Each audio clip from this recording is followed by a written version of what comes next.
Bonjour Noël. Bonjour Lilou. Ça va aujourd'hui? Ça va très bien, merci. Alors, on va reparler de la loi d'attraction parce que c'est quand même un petit peu un sujet dont de plus en plus de personnes commencent à parler en France. Alors dis-nous d'abord, comment définis-tu la loi de l'attraction? Qu'est-ce que c'est? Alors, la loi d'attraction, je vais toujours utiliser la définition la plus simple qui dit que nous attirons dans notre vie, et donc nous créons aussi notre vie avec nos pensées et nos émotions. C'est-à-dire tout ce qu'on va connaître, expérimenter, attirer dans notre vie, c'est ce qui est en résonance avec nos pensées et nos émotions. Donc vraiment, ce que tu es en train de dire, c'est qu'on crée notre réalité. Oui, nous créons en permanence notre réalité, qu'on en soit conscient ou pas. Je veux dire parce que nous sommes, par définition, enfin par ce qu'on est au plus profond de nous-mêmes, des créateurs. C'est un pouvoir que l'on a tous en nous. Donc voilà. Comment on pourrait s'en rendre compte qu'on a ce pouvoir pour des gens qui ne pratiquent pas consciemment la loi de l'attraction? Ce pouvoir, comment peut-on prendre conscience de cela? Simplement en observant, je veux dire en regardant sa vie, c'est-à-dire dans sa vie, on a connu plein de choses, on a réussi plein de choses. Comment on a réussi finalement, comment on a pu obtenir tout ce qu'on a obtenu dans notre vie? C'est quand même nous. Je veux dire, d'une certaine manière. Bien sûr, après, ça va faire intervenir tout un tas de, peut-être d'autres personnes, tout un tas de choses. Mais à l'origine, c'est quand même une idée, un désir, une intention qui vient de nous. Voilà. Donc ces choses, donc le hasard le hasard, pas je dirais que, bon, la chance, le hasard, toutes ces choses-là, ce n'est que le résultat de l'application de la loi. C'est-à-dire la loi fonctionne et après, comme on ne connaît pas cette loi forcément et on n'en est pas conscient, on se dit ok, c'est le hasard, j'ai de la chance dans la vie. Mais maintenant, quand on a compris cette loi, on comprend aussi qu'il n'y a pas de hasard, mais par contre, on pourrait plus parler de ce que j'appelle moi la synchronicité. C'est-à-dire, les choses arrivent parce que justement, il y a quelque chose en nous, il y a une fréquence que l'on a émise qui a attiré cette chose. D'accord. Voilà. Donc est-ce qu'il y a, pour des personnes qui n'ont jamais pratiqué, est-ce qu'il y a un petit exercice à faire pour se rendre compte que la loi agit à tout moment?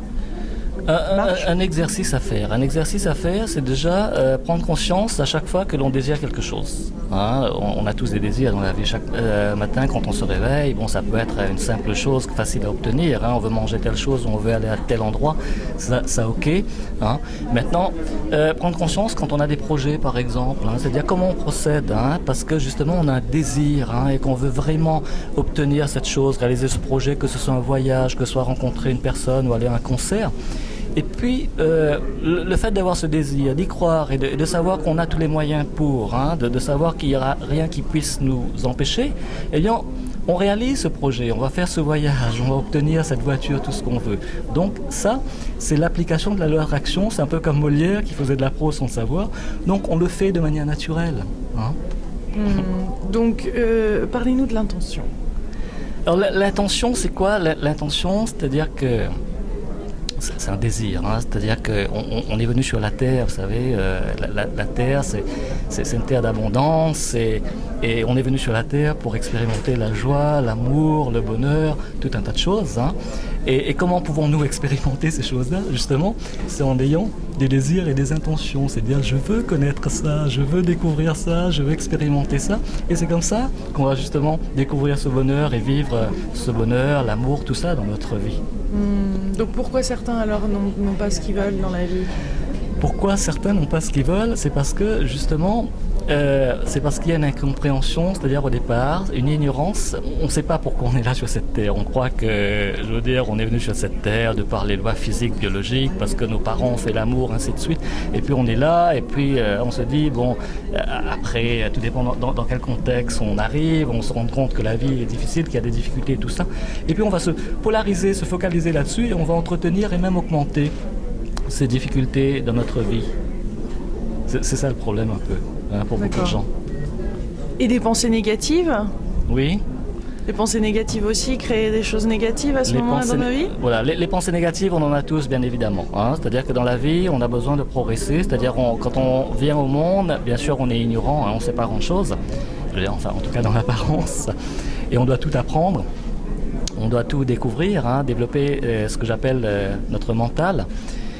Et dans ce processus, on ne peut pas ne pas avoir de pensée négative. Forcément, on va rencontrer des difficultés, forcément, il y aura des efforts à faire. Le problème, c'est qu'à un moment donné, on va être piégé par ces pensées sans s'y rendre compte, sans se rendre compte. Et après là, si on ne fait pas gaffe, effectivement, c'est là que la vie va devenir de plus en plus difficile. Donc on peut reformuler, on peut faire des techniques pour arriver à changer justement cette énergie, de passer à une énergie positive et qui vibre en résonance avec nos rêves. Voilà, pour changer, c'est-à-dire qu'est-ce qui va amener les gens à changer? C'est-à-dire au départ, quand on est pris dans ce piège, beaucoup de gens ne se rendent pas compte, ok? Mais maintenant, bon... Aussi, on peut dire qu'il y a beaucoup de gens, heureusement, qui à un moment donné vont trouver la solution par eux-mêmes, vont être aidés, et, vont avoir justement ce désir de changer, d'en finir, vont trouver une solution, heureusement pour eux. Mais maintenant, pour d'autres, c'est-à-dire c'est une question du temps, et pour d'autres, s'ils ne changent pas à un moment donné, ça va finir par aller très très mal pour eux. C'est-à-dire ce qui va se passer dans leur vie, c'est une crise. Ça va être on est viré de son job, ou on divorce, enfin... Et c'est là qu'à ce moment-là, la personne va devoir se rendre compte, va devoir apprendre en quelque sorte. Et c'est là que la personne va peut-être chercher à être aidée. Et c'est là qu'on va pouvoir entamer un processus de changement. C'est d'abord comprendre comment on a créé cette crise dans sa vie. Et à partir de là, trouver le processus, le mécanisme pour pouvoir penser autrement. Ça marche sur les autres? On peut utiliser la loi de l'attraction sur quelqu'un d'autre? Pour faire changer quelqu'un malgré lui? Oui, ou pour que cette personne tombe amoureuse de nous, ou pour que non, ça ne marche pas. Le banquier accepte le prêt, ou... Voilà, c'est-à-dire que nous, on n'a pas... On a tous, je veux dire, ce qu'on appelle... libre volonté, et aussi on est tous des êtres, je veux dire, uniques, mais en même temps, on n'a pas le pouvoir sur les autres. C'est-à-dire que, mais dans le même temps, on a tous un travail à faire d'abord sur nous-mêmes. Maintenant, bien évidemment, tout ce qu'on obtient dans la vie, c'est toujours au travers des autres. On ne peut pas exister s'il n'y avait pas eu, par exemple, nos parents, et tout ce qu'on a obtenu, on l'a forcément obtenu au travers des autres, que ce soit notre salaire, notre argent, les biens, d'autres l'ont fabriqué, nos connaissances, et ainsi de suite.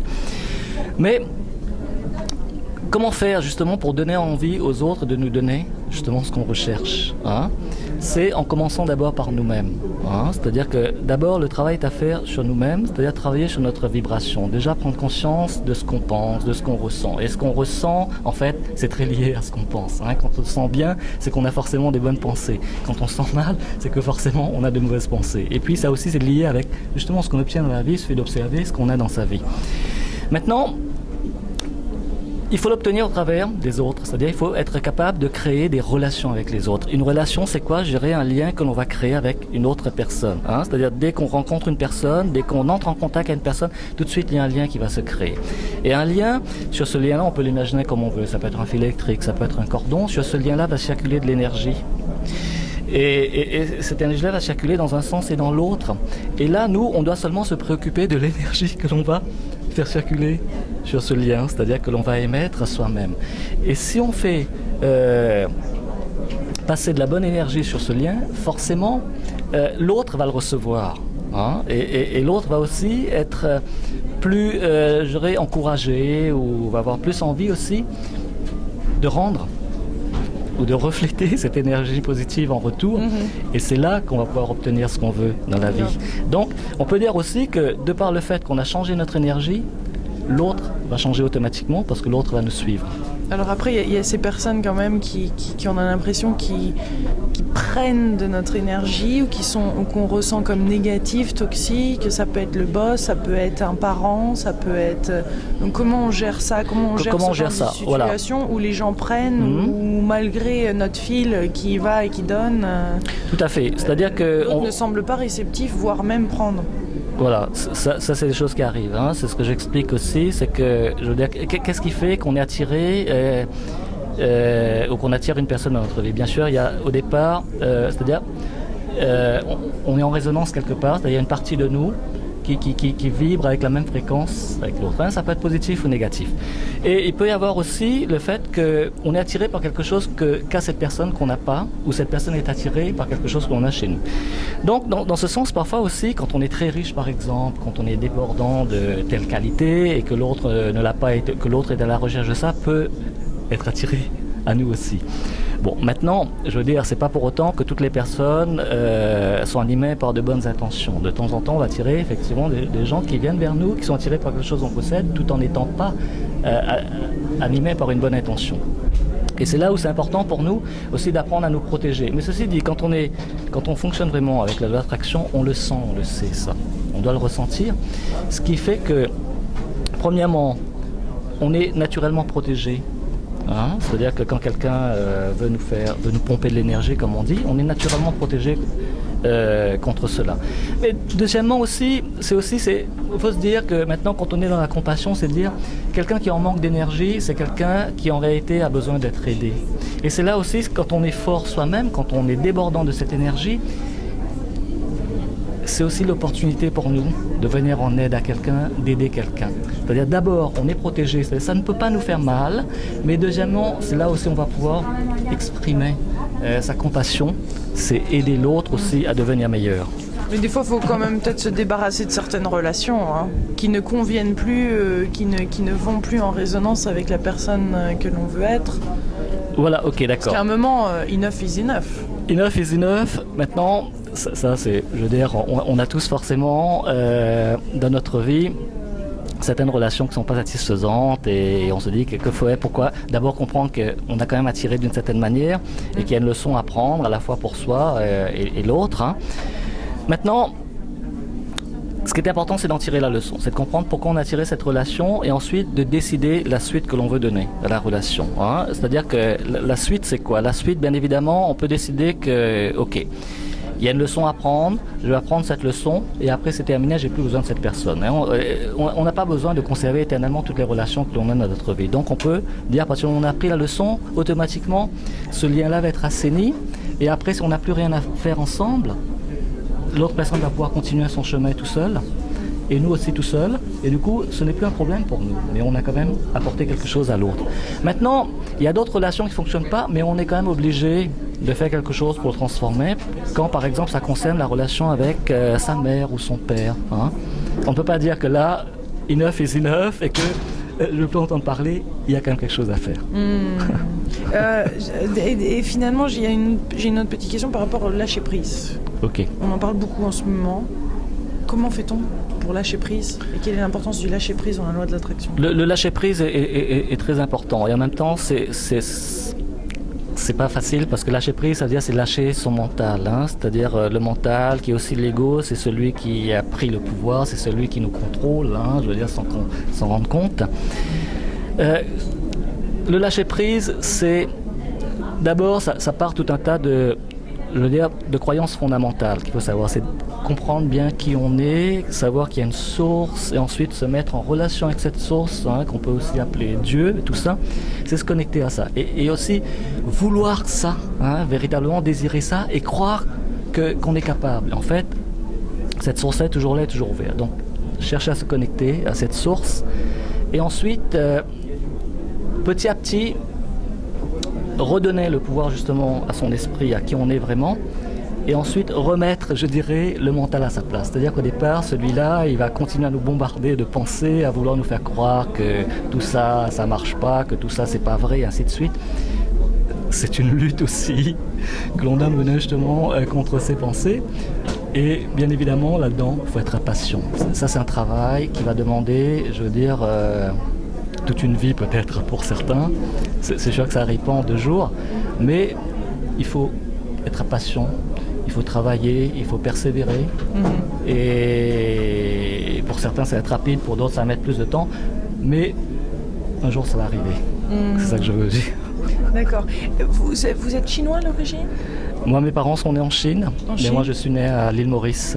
D'accord, à l'île Maurice. Et est-ce que c'est quelque chose qu'on enseigne plus rapidement, plus tôt ou pour vous, ça a été plus facile une fois que vous avez pris conscience de cette loi, à intégrer et à appliquer? est-ce que, Par rapport à une culture européenne, française. Je ne veux pas vraiment répondre à cette question, c'est-à-dire je ne sais pas en réalité. C'est-à-dire que ce que je sais, c'est qu'effectivement, je suis dans la peau d'un Chinois, mais toujours est-il que je vis en France, donc au milieu plutôt d'un pays blanc. Pourquoi cela? J'ai quand même mes interprétations de tout ça, mais toujours est-il que je ne sais pas. Hein? Non, parce que dans une culture chinoise, parce que j'interviewe pas mal de Chinois sur le Qigong, sur le Tai Chi, sur des choses comme ça, et c'est vrai que ce qu'on dit souvent, c'est que là-bas, c'est déjà acquis qu'il y a des énergies, qu'il y a des vibrations, qu'il y a tout ça, donc il y a moins de résistance, et d'où ça fait plus partie du quotidien dès l'enfance. C'est possible. Vous n'avez pas grandi en Chine, oui, moi j'ai grandi, j'ai quand même l'influence parentale et tout ça, mais je dirais toutes ces choses-là, pour moi, sont des choses universelles. C'est pas lié à une culture ou à sa race, sa peau. C'est quand même universel. C'est-à-dire plus moi j'avance dans la vie, plus j'étudie, je suis très ouvert, je regarde tout un tas d'enseignements.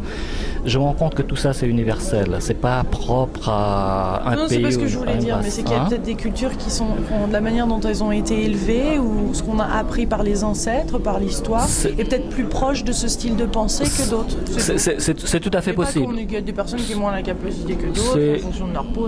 Aucune.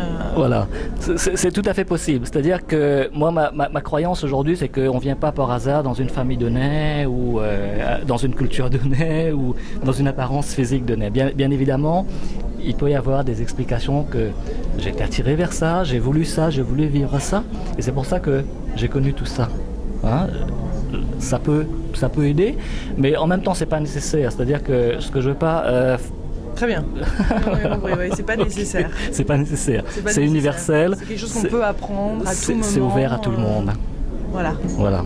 Très bien. Très beau message de fin. Merci beaucoup, Noël One. Merci, Lilou.